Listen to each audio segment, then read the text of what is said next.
రవీంద్రుని భావము గీతాంజలి కళ వివరించే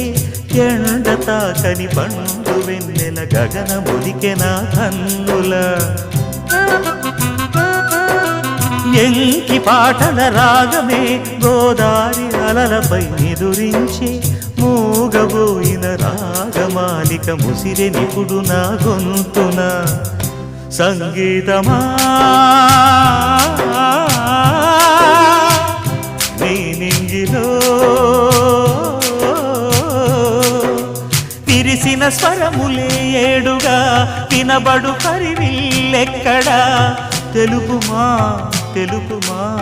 తెలుపుమా అందమా నీ పేరేమిటి అందమా తెలుపుమా